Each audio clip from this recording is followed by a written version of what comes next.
invitamos a que venga acá a la radio tan temprano hoy domingo a Alexandra, que es la fundadora de la fundación, y además, lo que a mí también me gustó mucho cuando leí la nota y la gacetilla, es que es licenciada en ciencia política y puede aportar datos desde otro lugar. Además, así que Alexandra, muy buenos días. Cris Dátola te saluda. Muy buenos días, Cris, muy buenos días a toda la audiencia. Muchas gracias por acercarte. No, por favor, gracias a ustedes. ¿Nos querés contar primero cómo empezó la fundación, en qué año y desde qué lugar?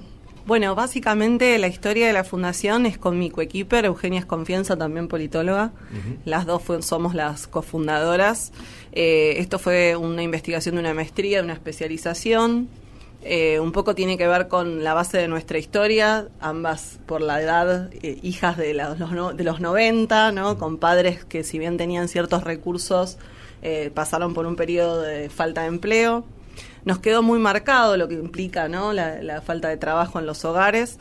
Y bueno, un poco en este trabajo y en este andar de la carrera, esta idea de, bueno, ¿qué podemos hacer por la sociedad, ¿no? Esta incidencia en política pública, que no necesariamente tiene que ser solamente desde el tercer sector, o desde el sector privado, o desde el sector, como estamos acostumbrados, estatal.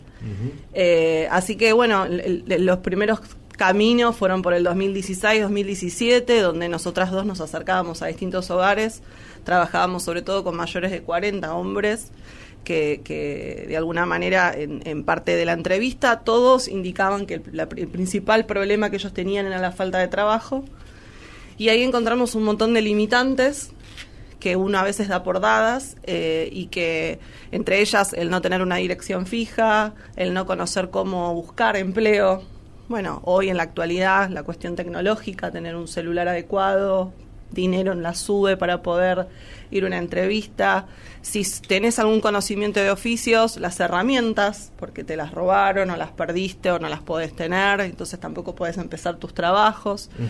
Y desde ese lugar empezamos a diagramar, estudiar, ver qué se hacía afuera, ver qué se hacía en otras partes, y surgió el programa de intermediación laboral. Muy bueno, felicitaciones. La verdad que creo que hacen un trabajo muy lindo y muy noble.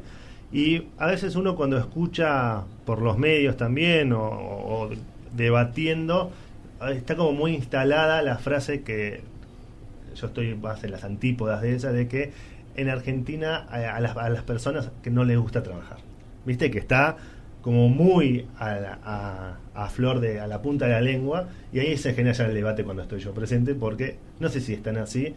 Quiero que nos cuentes vos qué pasa con esa frase, ¿no? Lo que significa, porque yo creo que en Argentina sí quieren trabajar. Bueno, yo creo que existe gente que no quiere trabajar en todos los estratos sociales, que no necesariamente tiene que ver con la marginalidad. Digo, cualquier persona, muchos de nosotros quizás a veces nos levantamos y decimos, qué ganas de ser herederos. La verdad es que la experiencia que tenemos desde la fundación es que la gente lo que quiere es básicamente que alguien les dé una mano con esas herramientas que les falta para poder salir adelante. Puede haber gente que no quiera trabajar, como en todos los estratos sociales. Y bueno, es un mito que de a poco hay que desterrar. Y bueno, sí, hay expresiones que, de hecho, hace poco salió una nota de una muchacha ayer sin ir más lejos, ¿no? Sí. El miércoles, el jueves. Y bueno, sí, eso ayuda a este mito, pero nosotros estamos acá para desterrarlo. Pero además lo que planteaba, para la gente que no lo pudo ver, fue en pleno piquete, una nota a una manifestante que planteaba algo así como, bueno, yo cobro 50.000 pesos por mes en planes sociales, no me conviene ir a trabajar 9 horas porque seguramente me paguen menos, además, como le había pasado porque limpiaba casas y ganaba 4.500 pesos por semana. Claro. Entonces hay como una lógica ahí también.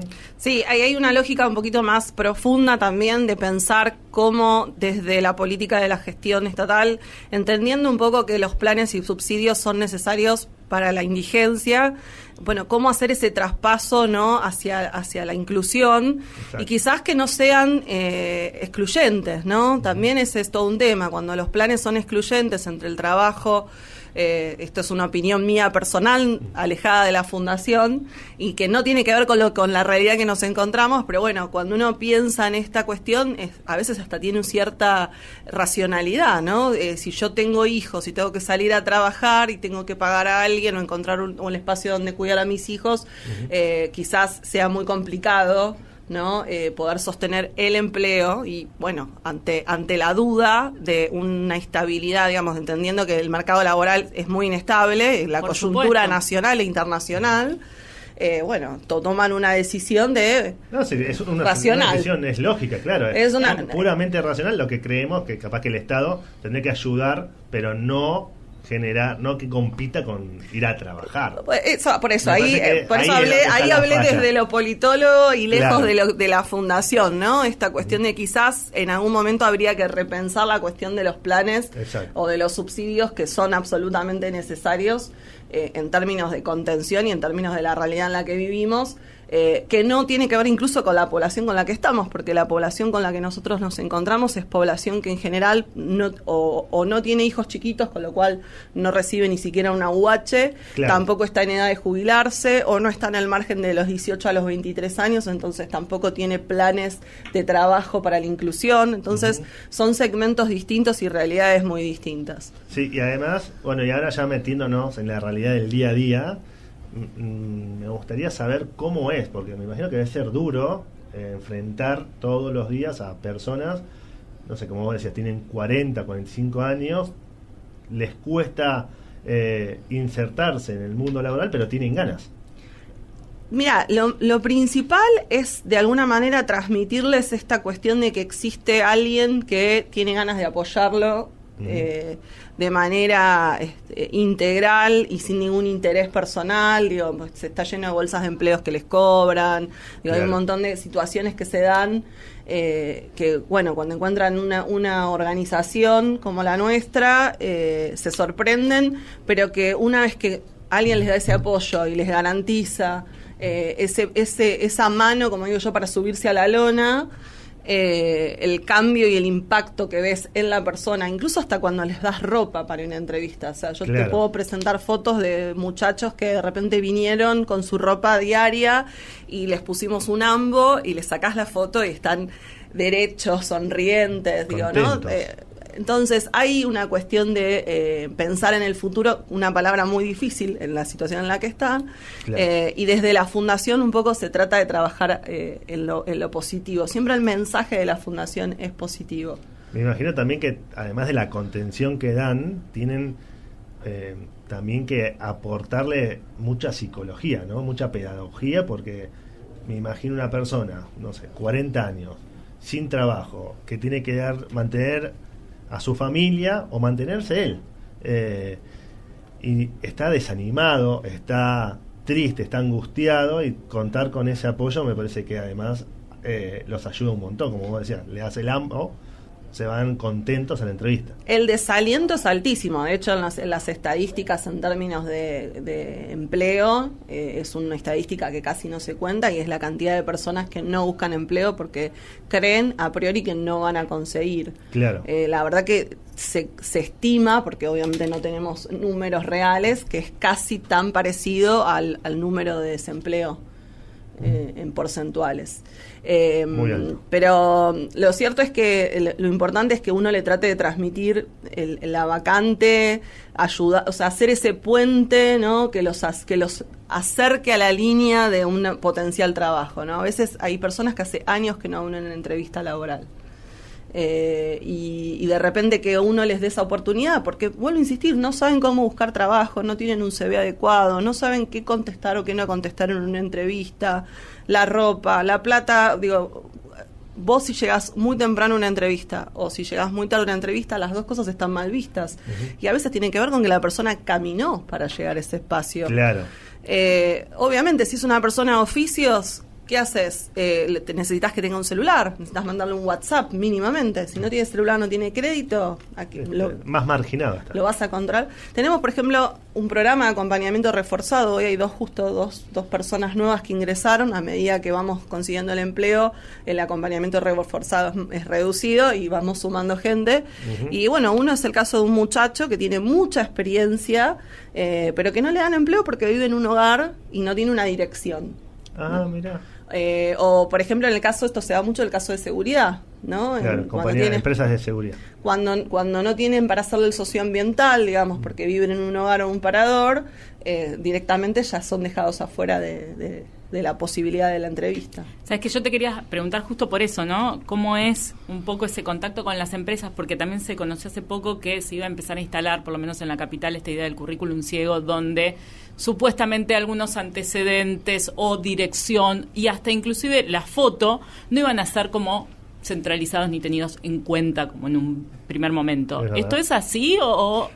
Está de a poquito está funcionando. Esto es algo con lo que la Fundación comulga y trabaja desde que arrancó, básicamente, si bien cualquier empresa que trabaja con nosotros, que esto también un poco es lo innovador, digo, no somos una bolsa de trabajo cualquiera, nosotros damos respuesta como si fuéramos una consultora de recursos humanos. Entonces vos, empresa, comercio o casa de familia, estás buscando un empleado y vas a recibir la respuesta como si te hubieses contratado con una consultora mediana o grande. Y desde ese lugar, la persona que vas a entrevistar a una persona que tenga la experiencia y los conocimientos afines a lo que vos necesitas. Y la intermediación y el proceso de puente lo hace siempre la Fundación. No es que lo hace, al menos en el principio, no es que lo hace empleador con participante.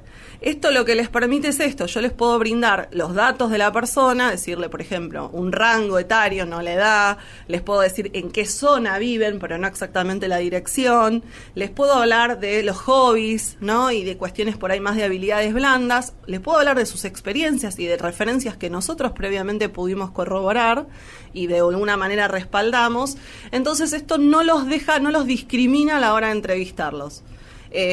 O sea, nunca se le miente, nunca se le oculta a la empresa que son obviamente participantes que tienen cierta vulnerabilidad, pero esa vulnerabilidad se transmite desde otro lugar. No es que tienen que contratar por la fundación por lástima o porque son pobres o porque son marginales. No, contrato porque me resuelven la vacante y esa contratación después tiene un impacto social increíble. Alexandra, ¿te podés quedar un ratito más? Nos vamos al informativo, al mejor informativo de la radiofonía argentina y volvemos con Pymes en la Red. Hasta las 8, esto es Pymes en la Red. Nos queda una hora más para disfrutar del mundo de las pymes y bueno, estamos hablando con Alexandra Carballo, que es la fundadora de la Fundación Cultura de Trabajo. Y teníamos varias preguntas para hacerte, así que voy a seguir yo, Orne, y después seguís vos con una pregunta súper interesante, la hicimos recién en off. Pero yo quería preguntarte, Alexandra, alguna experiencia que vos puedas contarnos, la que a vos más te haya marcado, porque la verdad que hacer esto para mí es muy noble y nos parece que es muy importante hoy, con una sociedad rota como está, que hayan estos puentes, como decía Yani, que puedan insertar a las personas al trabajo, porque más allá del dinero, no dinero, de la profesión, acá hay algo que te apasiona y que nos puedas contar y transmitir a través de alguna experiencia particular que te haya marcado. Es una linda pregunta. En realidad son muchísimas las historias que a uno lo marcan. Yo puedo recordar dos en particular. Una que me ayudó a desmitificar la situación de calle, porque uno muchas veces piensa que esta persona en la calle o está loco, o se droga, o es alcohólico, o mil cosas más. Uh-huh. Y tenía que ver con un muchacho que en realidad tenía un oficio de panadero, que no era de acá, era de Córdoba, y que cuando uno le empieza a hacer toda la que es la entrevista sociolaboral para poder ver el perfilado de él y todo, me costaba mucho entrar por el lado, esto que vos decías, ¿no? Que necesitas mucha psicología. Bueno, ahí tuvimos que aprender un poco. Y me costaba mucho entrar en el tema familiar y bueno, después de que entró en confianza me terminé contando que una de las razones por las cuales él estaba acá en Buenos Aires es porque en su momento, teniendo su propia panadería, ingresaron y por un tema de seguridad habían asesinado a su hijita y su mujer. Ay, Dios. Entonces, bueno, él quería como arrancar de cero, pero obviamente no tenía ningún tipo de contacto, ningún tipo de recurso y le había tocado dormir en la calle. Y después otra historia también de un muchacho técnico electricista que también tuvo su comercio, tuvo que cerrar por cuestiones de, los problemas de importación, quiso importar, no le salió bien, perdió la garantía, perdió el local, terminó también en la calle.